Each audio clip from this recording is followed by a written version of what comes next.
Boa noite, está iniciando mais um programa Ponto de Vista. Eu sou o Rui Alves e apresento esse quadro de bate-papos do portal de notícias Boletim Goiás, feito em parceria com a produtora TC Multimídia.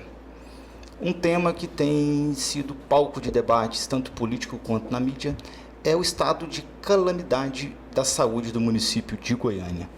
Recentemente, a Assembleia Legislativa do Estado de Goiás aprovou o decreto de calamidade pública que reconhece como o município de Goiânia em estado de emergência. Mas ainda discutindo sobre esse tema, o vereador de Goiânia, Major Vitor Hugo, procura propor uma comissão especial de inquérito na Câmara Municipal de Goiânia para discutir esse tema. Então hoje vamos falar sobre a CEI da Saúde, Comissão Especial de Inquérito da Saúde. E para bater esse papo, convidamos ninguém melhor do que isso, que o próprio vereador Major Vitor Hugo, para explicar um pouquinho para a gente sobre a ideia dessa propositura. Boa noite, vereador. Muito obrigado pela participação. Boa noite, Rui. Obrigado por essa oportunidade, né, de a gente conversar um pouco com a população goianiense e, através da internet, com o mundo inteiro, com o país inteiro, né, a respeito desse tema tão importante que é a atuação do Poder Legislativo Municipal na fiscalização do emprego dos recursos públicos. Perfeito. Mas antes, vereador, até com praxe que eu tenho aqui, de apresentar um pouco para quem eventualmente não conhece, mas o senhor já é uma figura muito conhecida nacionalmente, mas quem está nos assistindo, o Major Vitor Hugo, vou até trazer aqui, nunca utilizei o celular para ler a apresentação, mas a sua é um pouco mais profunda, então... Vitor Hugo de Araújo Almeida, né, destacou-se sendo o primeiro colocado no Exame Nacional da Escola Preparatória de Cadetes do Exército, a SPSEX, e posteriormente na Academia Militar das Agulhas Negras, onde recebeu o espadim em Caxias das mãos do Presidente da República.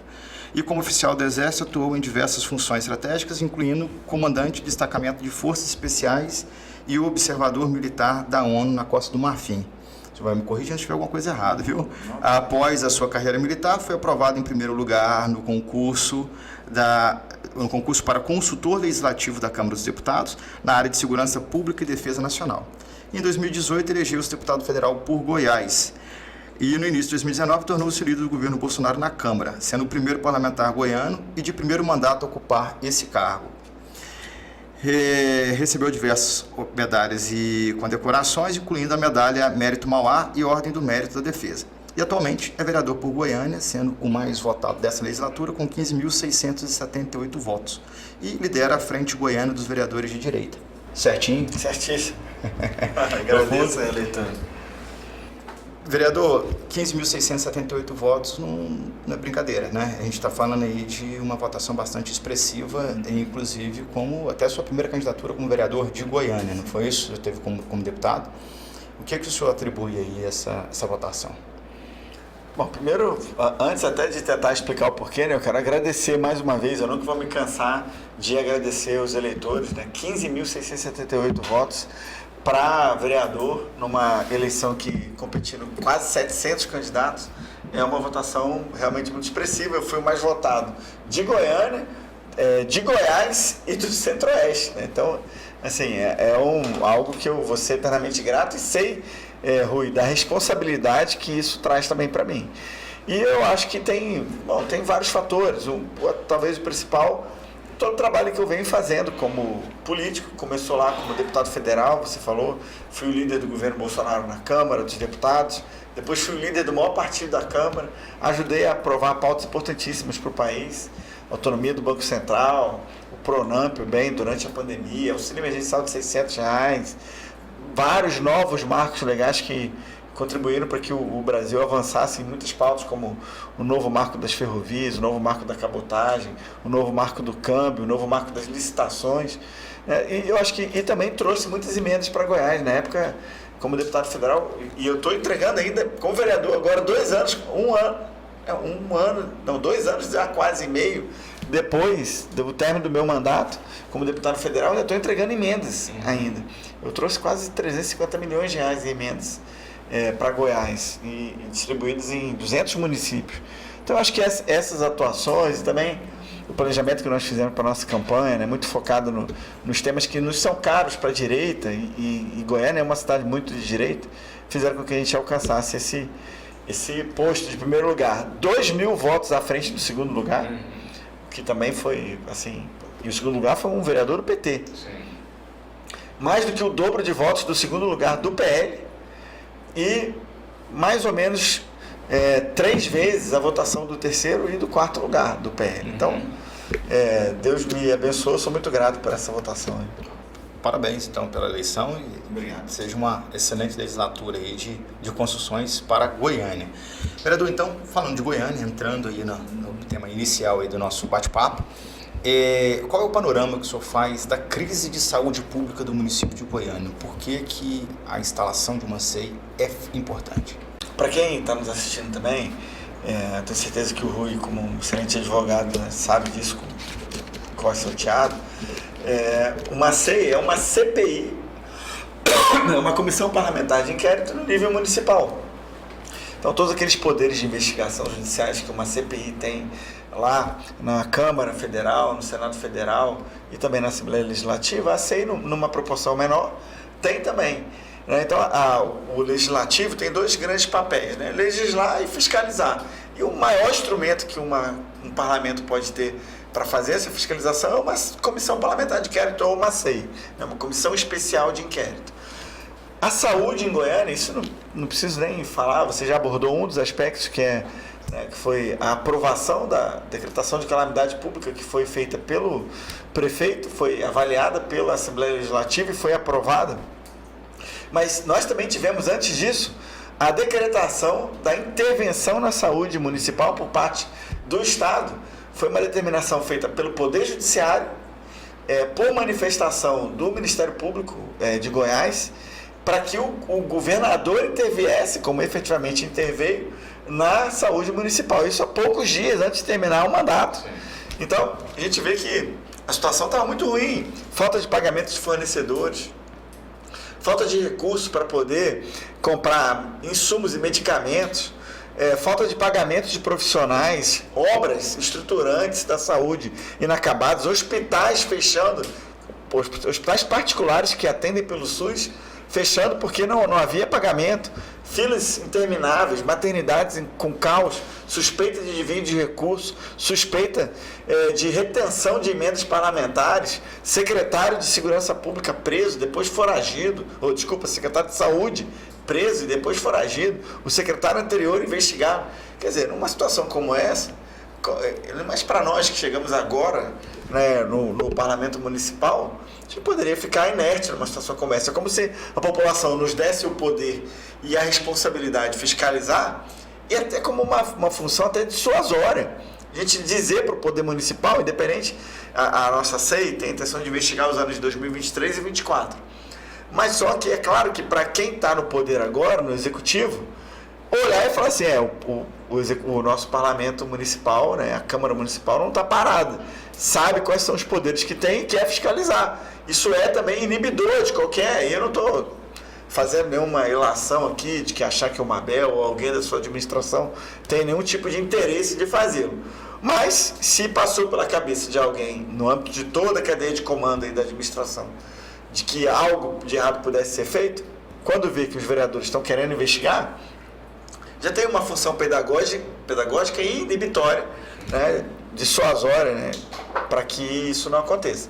Então, nós já conseguimos 8 assinaturas, precisamos de 13, né, assinaram os 4 do PL, vereadores do PL, 2 dos 3 do PT, mais a Ava Santiago e o Lucas Virgílio. E eu faço um apelo aqui, porque daqui a pouco vai passar o tempo e a gente vai se misturar uma administração com a outra praticamente, porque aí a gente já não vai conseguir fazer aquele marco zero, que é saber, por exemplo, quantas obras estão inacabadas, quanto custa, como que a gente vai fazer, quais são as prioridades, né? Até alguém fala assim, não, mas o Ministério Público já está investigando, por que a Câmara tem que fazer também? Mas então você fecha a Câmara de Vereadores, sim. A gente não pode ou não quer investigar, que é um dos papéis da Câmara. Os poderes são independentes, né? Certo. Isso gera também um custo ao erário, obviamente, uma SEI, tem movimentação. O senhor já trouxe o ponto de que há esse questionamento da população e até de alguns pares de que há uma investigação Tanto é que culminou a decretação da calamidade pública, já foi identificado isso. E ainda salutar essa discussão na Câmara também, ela consegue apresentar um trabalho diferente do que o Ministério Público pode investigar? Então, o Ministério Público vai estar muito focado, nesse primeiro momento, na investigação no aspecto criminal, penal, responsabilizar as pessoas. Não quer dizer que a SEI também não possa fazer isso, não possa avançar, até porque os poderes são nesse sentido, quebra de sigilo bancário, telefônico e outros. Mas só que nós podemos ir além disso, apresentar proposições legislativas, projetos de lei, projetos de decretos legislativos e outros requerimentos de informação que podem subsidiar a que isso nunca mais aconteça. Ou que pelo menos a gente diminua a possibilidade de Goiânia chegar no caos na saúde que está hoje. Então, eu falei algumas possibilidades aqui. Por exemplo, vamos fazer um inventário das obras na saúde inacabadas. Quanto custa? Qual seria a prioridade para a gente poder atacar isso, já que a gente tem um rombo aí, que a Prefeitura diz que é em torno de 3,4 bilhões de reais. Né? Tem outras estimativas aí acontecendo. Mas ainda que seja na ordem de 1 bilhão, bom, nós precisamos, de alguma maneira, estabelecer uma prioridade. Por que não convocar, convidar especialistas para discutir isso no âmbito da SEI? E no final, no relatório, a gente dizer, nós precisamos acabar as UBS tais, as UPAs tais, os CAIS tais, e isso vai custar tanto. E nós vamos apresentar projetos de lei para impedir, para dificultar que a gente chegue nesse ponto, sobre as emendas parlamentares, sobre os recursos desviados, sobre não repasse de recursos federais para maternidades.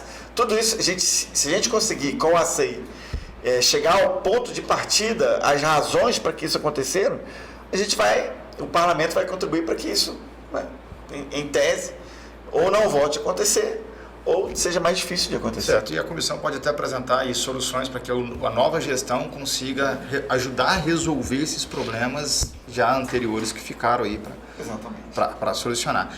Vereador, é natural dentro dos parlamentos a utilização de uma comissão de inquérito, às vezes para negociar até com o próprio executivo que está em exercício, diferentemente do que está acontecendo.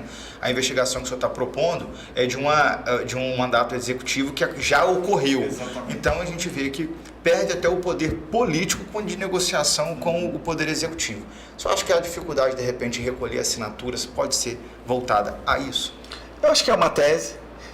De um lado, pode enfraquecer o argumento para trazer algum político que seja mais fisiológico, mas eu posso dizer que, por outro lado, também tira de nós essa pecha, de que está querendo criar a SEI só para negociar, para poder extorquir o governo que está no poder. O que certamente não é a minha intenção, nem de ninguém que assinou até agora a comissão. Por quê? Bom, o governo já acabou, não tem negociação. Da mesma forma como não é objeto da investigação o que esse governo atual fez, até porque tem em torno de 50 dias de que o governo começou. Por outro lado, o governo que terminou, não tem barganha. Se nós conseguirmos as assinaturas necessárias, vamos aprofundar no estudo dos problemas na saúde para poder entregar um relatório que ofereça soluções, sugestões para o prefeito, imposições, caso leis sejam aprovadas, para que a gente efetivamente ofereça uma resposta para a população e tente impedir que situações como essa voltem a acontecer. Certo. Diante dessa aprovação da calamidade pública pela Assembleia Legislativa do Estado de Goiás e essa intersecção com o mandato aí do prefeito Sandro Mabel, quais os efeitos práticos que essa calamidade já trouxe para o município? No que isso auxilia ou até dificulta ou dá muitos poderes ao prefeito a trabalhar nisso?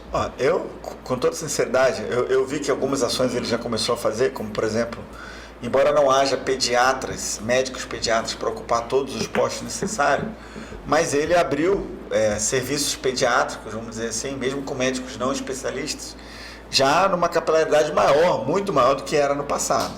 Acho que vai dar uma capacidade também orçamentária para ele, para endereçar os problemas com uma liberdade maior.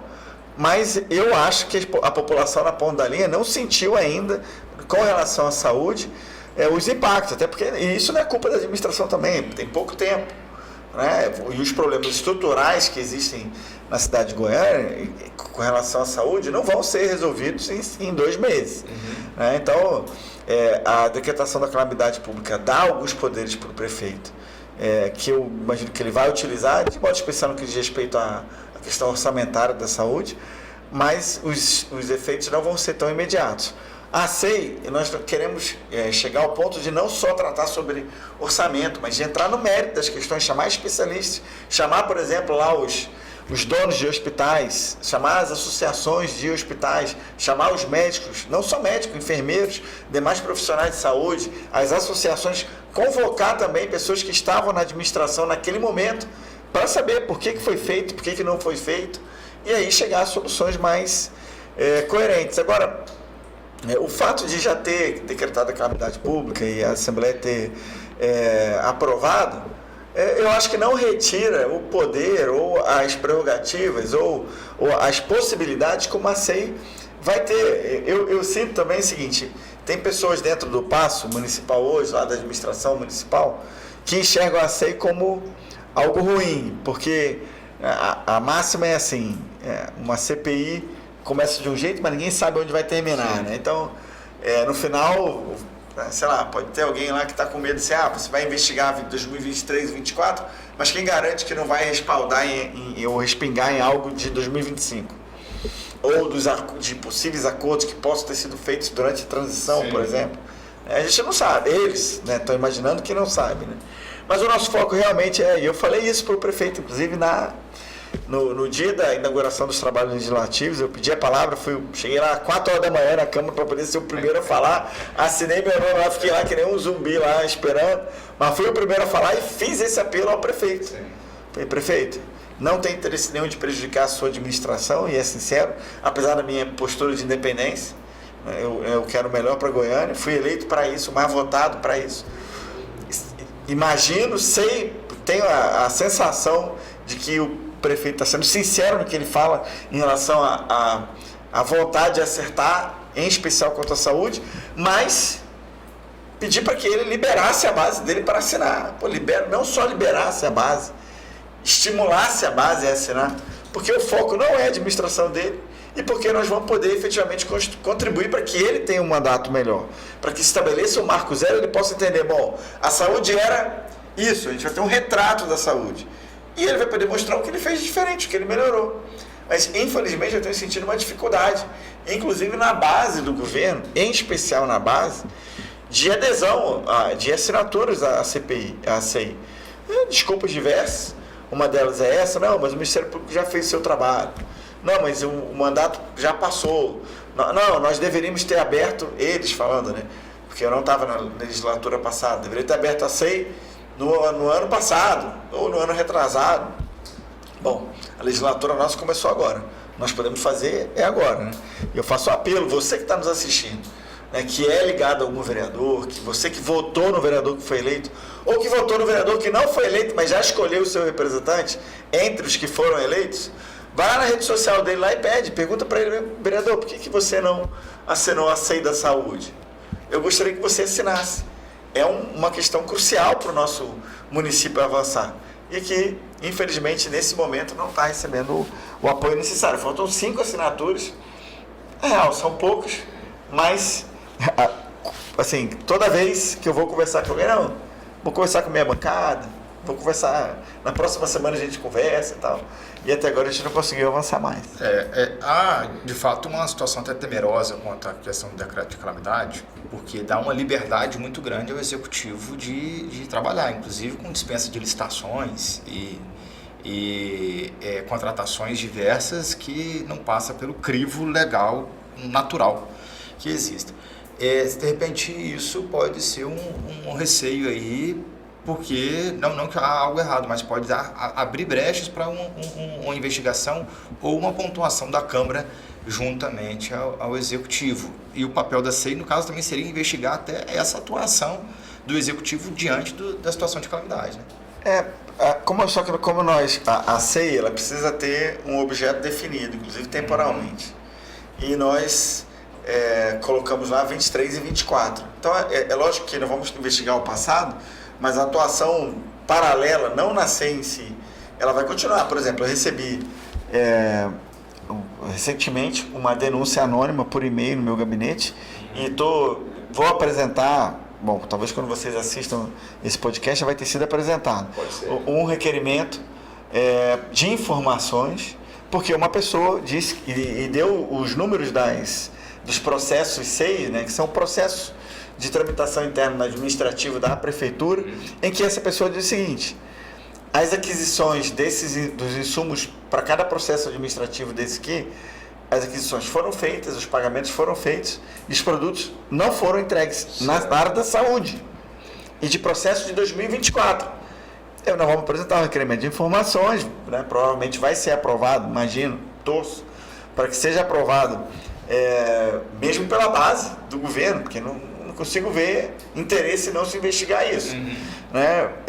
E nós vamos pedir o inteiro teor de cada processo e também estamos perguntando para o secretário de saúde para onde foram, se foram efetivamente adquiridos, se foram pagos, se foram entregues e para qual unidade se foram utilizados. Então, é uma atuação concomitante. Nesse caso, como isso é um processo de 2024, a SEI poderia até ir mais longe. Né? Mas, como a SEI não está instaurada ainda. Né? Agora, sobre a questão orçamentária que você falou da liberdade, é interessante até pontuar. A Câmara de Vereadores abriu um precedente, não só na área da saúde, em todas as áreas. Quando foi aprovado o orçamento no final do ano passado, em dezembro, por incrível que pareça, não sei se você está ciente disso, pode ser uma pauta interessante para a imprensa de modo geral e para, né, vocês, né, podcasts e as pessoas que se interessam pela fiscalização da administração pública. O orçamento foi aprovado como um dispositivo que permite o prefeito a remanejar até 50% do orçamento. Tipo assim, o orçamento é uma espécie de planejamento, né, administrativo público que dá balizas bem precisas de cada centavo onde deve ser empregado pelo prefeito. Então, ele propõe, a Câmara discute, modifica, emenda, puxa para cá, estica dali, estima as receitas, né, impõe as despesas e tal. E aí, uma vez aprovada a lei, o prefeito tem que cumprir. Hoje você aprova uma lei que fala assim, ó, isso aqui é lei, mas você pode descumprir 50% da lei? Na verdade, não faz sentido nenhum. Você, na verdade, está abrindo um leque, e mais, você pode remanejar sem autorização da Câmara, já pré-autorizado, é um cheque em branco. E se a gente considerar que uma parte grande do orçamento é dívida e outra parte é despesa obrigatória, no fundo você está abrindo quase todo o orçamento. Isso é um detalhe disso, foi aprovado já no governo de transição, né? Foi aprovado no governo de transição, pós-eleição, mas antes do começo dessa legislatura. Então foi entre final de outubro e início... Na verdade foi em dezembro ali. Naquele interstício ali de aprovação da taxa do lixo e algumas coisas que foram passando, né? Exatamente, que eu votaria contra. Mas essa eu nunca vi um negócio desse. E me parece, pelo que eu li nas notícias, que o Rogério Cruz, que teve uma administração extremamente problemática, tinha 20%. Já tinha uma margem grande. 20% eu já achava um absurdo. Tipo assim, pô, cara, 20%, como é que pode mudar 20%? É abrir mão de 20% do poder da Câmara. Aí votaram com 50%. Quer dizer, é como se aprovou o orçamento, agora a Câmara não vai falar em orçamento quase que nunca mais. Né, de mudança, de remanejar, não precisa de autorização, o prefeito vai fazer por decreto.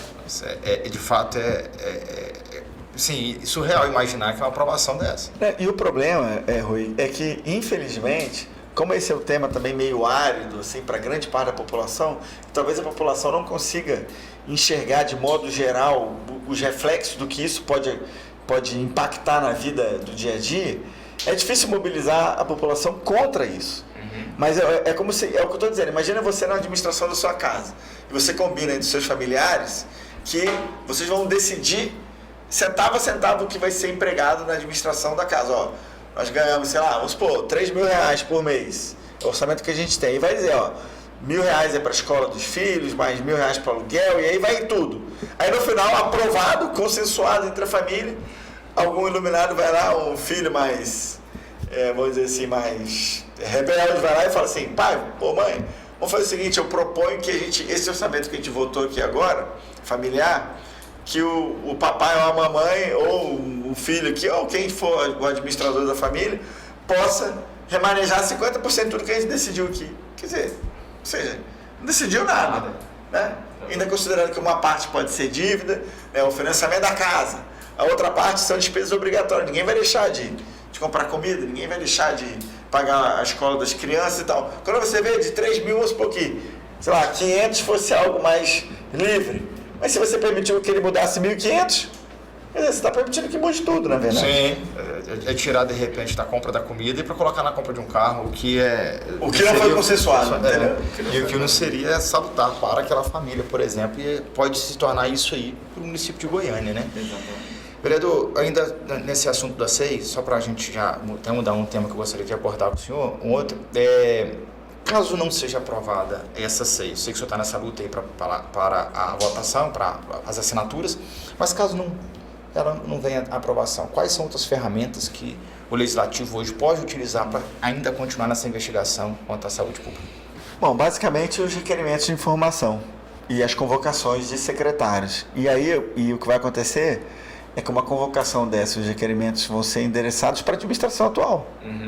Para que eles respondam, já que assumiram também, sobre coisas do passado, como é o caso desses requerimentos agora. Então imagina, nós estamos... E a não resposta a um requerimento de informações aprovado pela Câmara, ela é um crime de responsabilidade. Não resposta tempestiva, sem justificativa, né, do secretário de um requerimento de informação aprovado pela Câmara, pode vir a ensejar o impeachment desse secretário. Né, e, logicamente, com reflexos políticos muito grandes, de respeito ao parlamento e tudo mais. Mas, então, esse requerimento nós vamos apresentar, e se a SEI não for aprovada, eu vou apresentar todos os requerimentos de todas as dúvidas que chegarem até mim, você está convidado também a trazer. Vou listar, porque nós construímos a SEI, o requerimento da SEI, estudando a representação do Ministério Público que deu origem à intervenção do governador por determinação do Tribunal de Justiça na saúde municipal. Então nós pegamos a representação, lemos, né, eu com a minha equipe, e aí nós retiramos para ser objeto da SEI exatamente aquilo que o Ministério Público estava apontando como problemas. Que são esses que eu falei no começo da nossa conversa. Então, assim, se acontecer, na eventualidade de nós não conseguirmos as assinaturas, eu mesmo vou redigir com a minha equipe os requerimentos que eu apresentaria na SEI. Lógico que na SEI teria muito mais poderes, né, poderes que não vai ter na Câmara, de quebra de sigilo, de convocação de pessoas, e que se não forem, pode ter complicações na Justiça. E a atuação fora de uma SEI, ela é mais branda, vamos dizer assim, tem menos poderes. Mas eu não vou deixar de investigar, caso isso não aconteça. E vamos ver. Bom, pode ser também que chegue um ponto da base do governo, de repente, começar a indeferir os meus requerimentos, né? Mas vai ficar evidente para a Câmara, ou melhor, para a população, de que estaria havendo uma blindagem do governo. Mesmo se referindo a atuações passadas. E essa atuação, no caso, ficaria à sorte do Ministério Público ou da Justiça de convocar algumas pessoas que, de repente, a Câmara poderia ter a prerrogativa para poder fazer, e quem sabe ela já fica na mão de outros a ser feito, se for feito, né? Vereador, caso aprovado, você já tem o nome de quem seria o relator dessa SEI? Isso aí vai ser uma... Assim, na Câmara tem 2 médicos, né, hoje em dia, que é a Rose Cruvinel e o Dr. Gustavo. Né? Então, assim, eu até conversei com eles não assinaram a SEI. Eu gostaria que um deles fosse o relator, porque eu acho, ou a relatora, né, eu acho que eles teriam melhores condições de avaliar tecnicamente situações que nós, que não somos médicos, talvez não tivéssemos, né? Mas eu acho que isso é um passo seguinte, né? Nós precisamos, até a composição da SEI também, essa.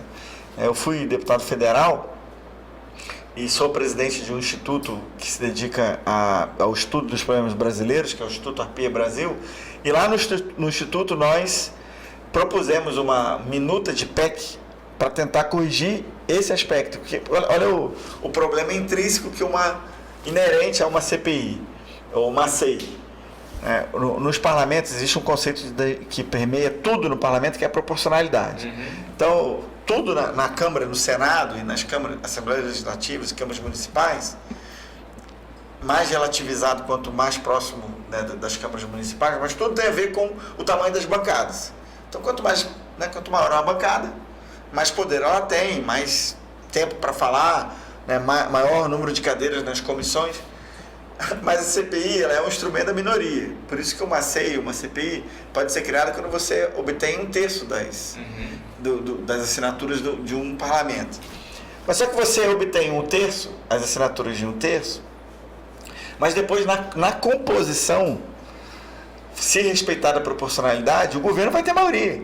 Você quer investigar um governo, e é um instrumento da minoria, mas na composição o governo tem maioria e não investiga nada, por isso que sempre dá pizza. Certo. Porque a composição é proporcional.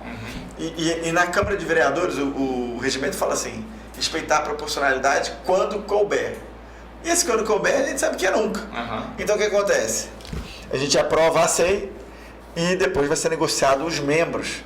Se o presidente da Câmara indica membros que queiram efetivamente investigar, a SEI corre e decola. Se indica membros que não queiram investigar, a SEI praticamente morre. Então, a minuta de PEC que nós criamos no âmbito do Instituto Arpia Brasil, enviamos para vários deputados e senadores, e a gente esperando que isso também fosse aplicado, cada caso aprovado, por simetria nas Assembleias Legislativas e também nas câmaras de vereadores, é que os 60% dos membros das comissões parlamentares de inquérito e comissões especiais de inquérito fossem designados pelo presidente entre pessoas parlamentares que assinaram o requerimento. Certo. E que efetivamente querem investigar. Perfeito. Porque aí a minoria que quis investigar vai ser maioria na comissão. Perfeito.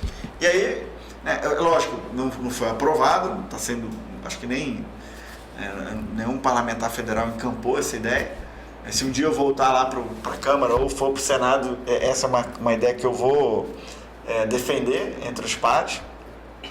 Mas eu vou, se nós conseguimos chegar às 13 assinaturas, vou pleitear com o Romário que ele priorize indicar pessoas que tenham assinado, em especial as 7 primeiras. Sim, porque efetivamente demonstra interesse em continuar e trabalhar para aquela SEI.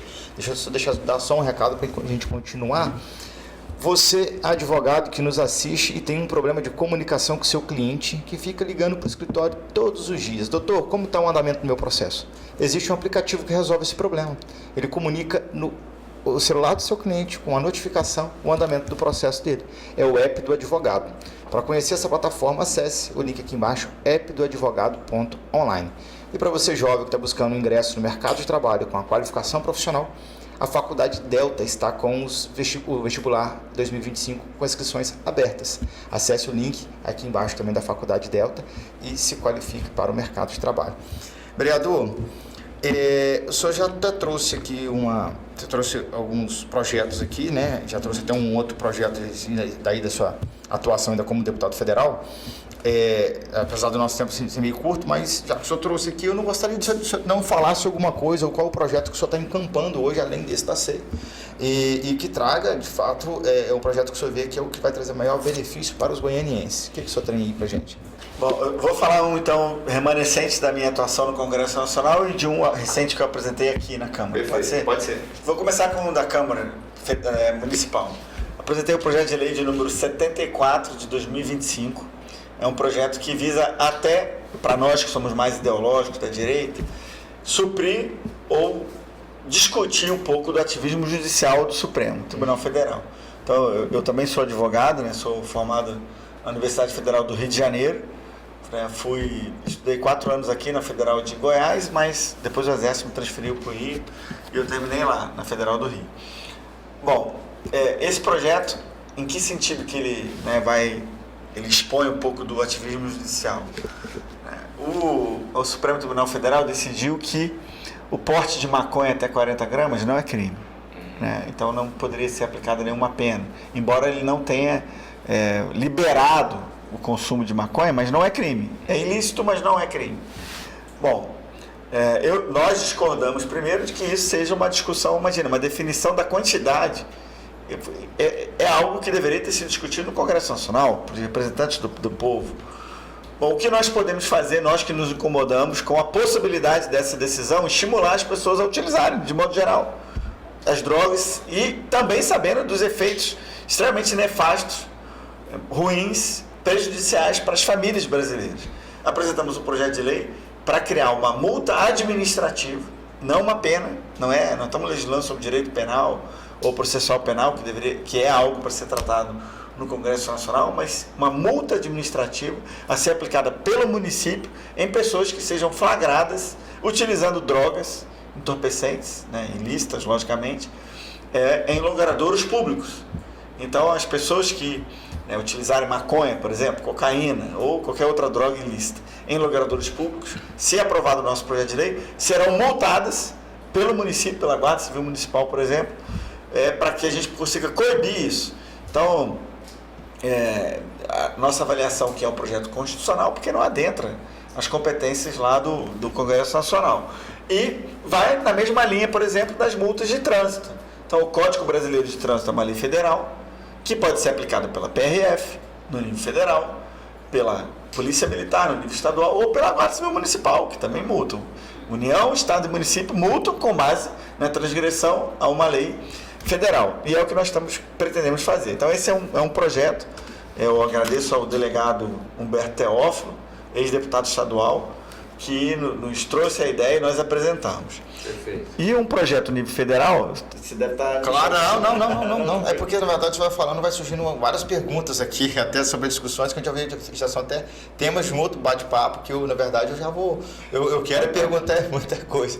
Mas aí, não, pode falar o outro projeto, depois, de repente, eu trago algumas perguntas do que eu visualizei aqui. Só falar desse projeto, eu não sei se você sabia, você que é de direita, conservador, ou você que está também preocupado com os rumos do que estão acontecendo nas condenações do 8 de janeiro, né, com penas sendo aplicadas aí 17 anos, né, pessoas que estavam lá com a Bíblia, pessoas que estavam com o terço, né, uma senhora lá que usou o batom para pichar uma estátua lá na Praça dos Três Poderes e foi condenada com 17 anos.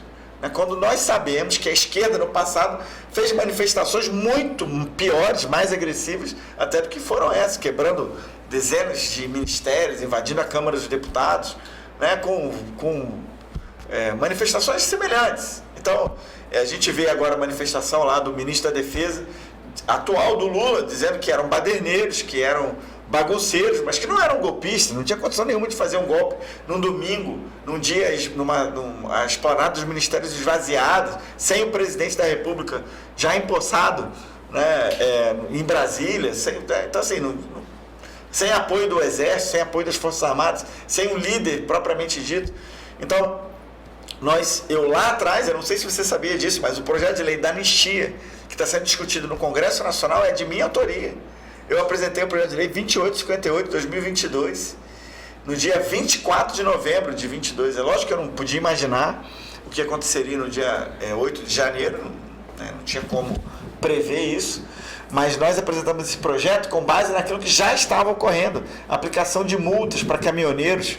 Lembro, na época era R$100 mil para o caminhoneiro que fizesse uma obstrução numa estrada, né? Já há alguns sinais de que as pessoas que estavam nos quartéis poderiam vir, na frente dos quartéis, poderiam vir a ser responsabilizados, e uma série de outras ações. Então eu apresentei esse projeto, que hoje é o projeto principal e que tem recebido sinalizações. Aí o próprio Hugo Mota falou que não poderia, que é o novo presidente da Câmara Federal, não poderia cercear, barrar, né, uma iniciativa que é defendida pelo maior partido da Câmara, que é o PL, com quase 100 deputados federais. Né, o Temer dizendo que achava que as penas deveriam, né, diminuir, o ministro da Defesa do governo Lula dizendo que também deveria ter uma dosimetria de pena mais amena. Então, esse projeto é importante para nós e eu defendo ele com unhas e dentes. Torço. O próprio presidente Bolsonaro disse hoje que ele já acha que há votos suficientes na Câmara para aprovar. Então, são os dois projetos, acho que, mais importantes meus, né, na atuação federal e na atuação municipal. Certo. Eu já vou, no meio desse programa, te fazer um convite para depois a gente então conversar um pouco mais até sobre essa atuação, porque aqui vieram muitas perguntas durante esses dois projetos que o senhor me trouxe, da judicialização da política ou do ativismo judicial, e quanto ao 8 de janeiro, para a gente poder conversar mais, porque aqui não vai dar tempo para eu fazer as perguntas que eu já gostaria. À disposição. Não, eu agradeço demais, então até a sua disponibilidade já, vereador, no próximo debate, de repente aí, com, talvez, daqui a um pouco tempo também com um outro cargo, que é que eu quero te perguntar sobre... que aí o senhor já até falou aqui, de repente, de discutir o projeto que o senhor falou aqui no meio, estando no Congresso Federal como deputado ou, de repente, como senador. Noticiada aí em todos os veículos aqui do estado de Goiás, a sua pretensão ao Senado. É real? É real. O presidente Bolsonaro, quando conversou comigo, assim que ele voltou dos Estados Unidos, o primeiro contato meu com ele, eu fui líder do governo Bolsonaro, eu sou muito próximo do presidente, o primeiro contato que eu tive com ele quando ele voltou dos Estados Unidos, quando eu entrei na sala, eu pensei que ele fosse falar oi, e aí, Vitor Hugo, tudo bem, quanto tempo? Aquele jeito dele. Quando eu entrei, ele falou, Vitor Hugo, posso te dar um conselho? Pode. Eu sei, o que vai sair, né? Falei, Vitor Hugo, se fosse você, em 2024... 26. Não, em 24 primeiro, eu iria para vereador de Goiânia. Eu falei, eu tive 500 mil de votos para o governo do estado de Goiás, só aqui em Goiânia eu tive 120 mil votos para governador, né? Em Anápolis 50 mil votos, em Rio Verde 25 mil votos, já está aí 20 mil votos e por aí vai. Mais de quase 40% dos votos em Cristalina, venci a eleição em Chapadão do Céu e o Bolsonaro falou para ir para vereador em Goiânia. Eu olhei assim, ele falou, Vitor Hugo, porque eu quero que você esteja franco atirador em 2020. Essa foi a expressão que ele utilizou, franco atirador. Você vai poder atirar para qualquer lado, seja para o Senado, para a Câmara, ou outros voos. Eu falei assim, presidente, para o Senado, ele é o principal embate hoje, o principal interesse da direita hoje, eleger o máximo de senadores. Na próxima vão ser 2 vagas. E cada eleitor vota 2 vezes, e cada estado vai eleger 2 nomes. Então, o presidente deixou isso aberto. Quando ele veio aqui depois, durante a campanha municipal, ele falou meu nome de cima do carro de som lá no Vaca Brava, como possível candidato, e eu tenho conversado com ele também ao longo desse tempo. Assim, o meu nome está no radar dele. E vamos ver, o que ele decidir ali na frente é o que nós vamos cumprir. Mas o meu nome está à disposição. Acho que posso contribuir muito para o debate e principalmente do reequilíbrio de poderes. O presidente tem dito isso, não é para perseguir ninguém, não é para fazer nenhum tipo de caça às bruxas, mas é necessário que a gente reequilibre os poderes no Brasil, porque um dos motivos é esse do ativismo judicial que a gente pode vir a conversar. Um outro exemplo que eu posso dar, além dessa questão das drogas, eu sou contra, Rui, qualquer tipo de discriminação, seja pela cor da pele, pela orientação sexual ou pelo sexo da pessoa, não interessa, eu sou contra. Classe social. Agora, eu sou contra também que o Supremo crie um crime, um tipo penal, que é a descrição de um crime, que é algo que é uma competência exclusiva do Congresso Nacional, por analogia. Então, não existe hoje o crime de homofobia. É lógico que eu sou contra a homofobia, mas não existe o crime de homofobia. Isso foi criado por meio de uma decisão judicial, por analogia ao crime de racismo. E eu acho que isso fragiliza o nosso sistema de proteção.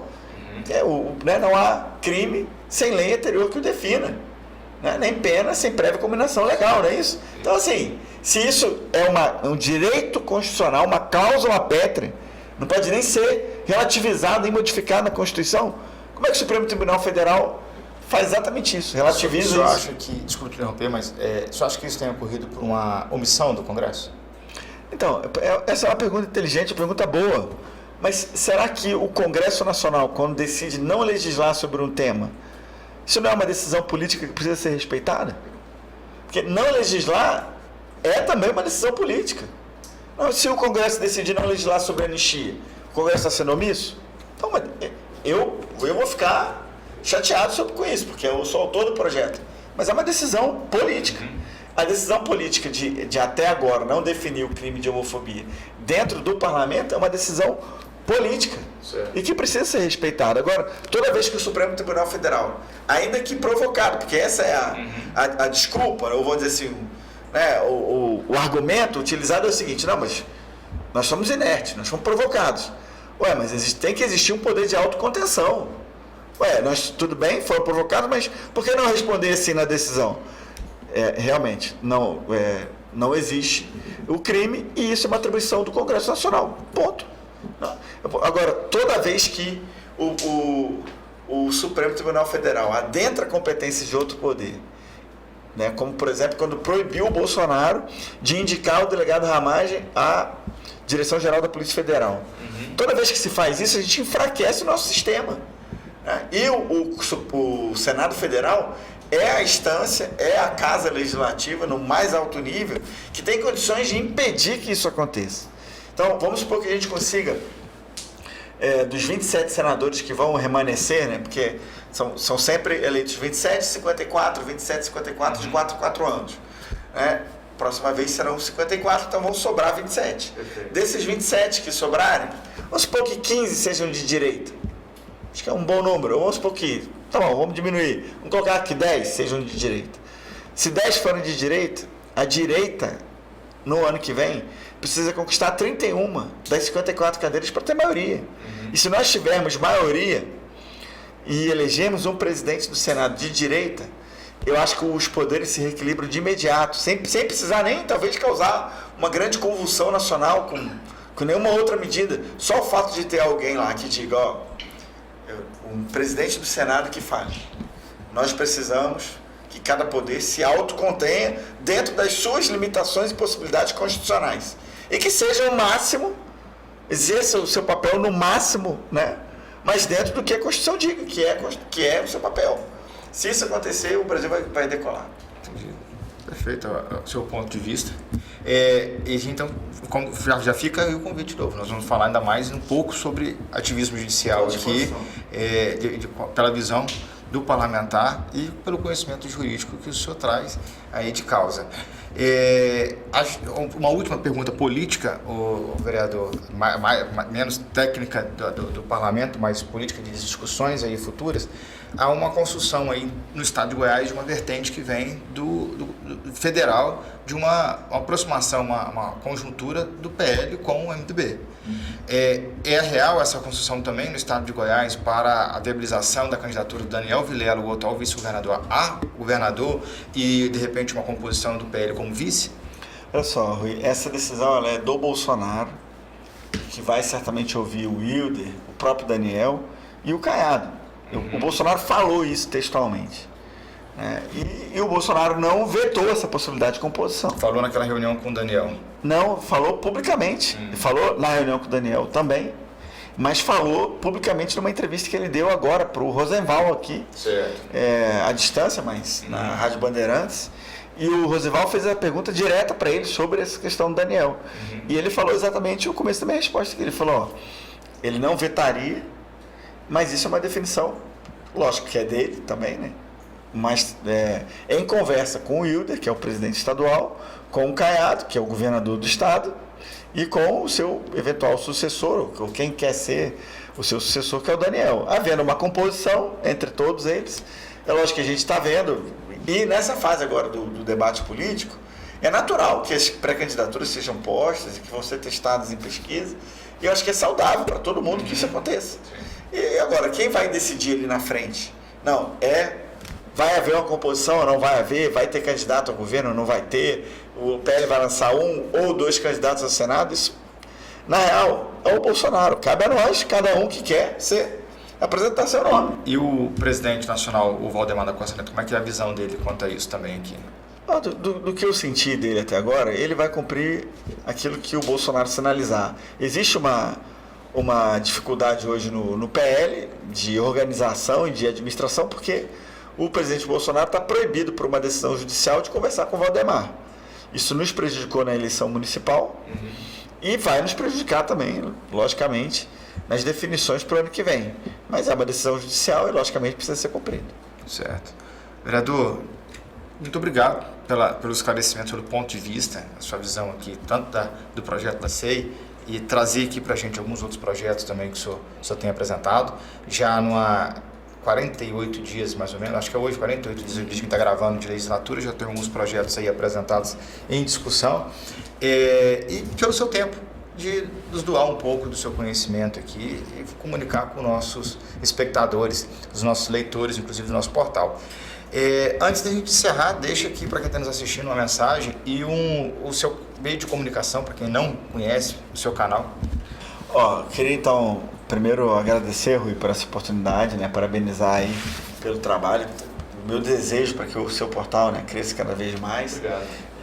E agradecer a você que esteve aqui conosco até agora, convidar você para que vá até a minha rede social, sempre @MajorVitorHugo.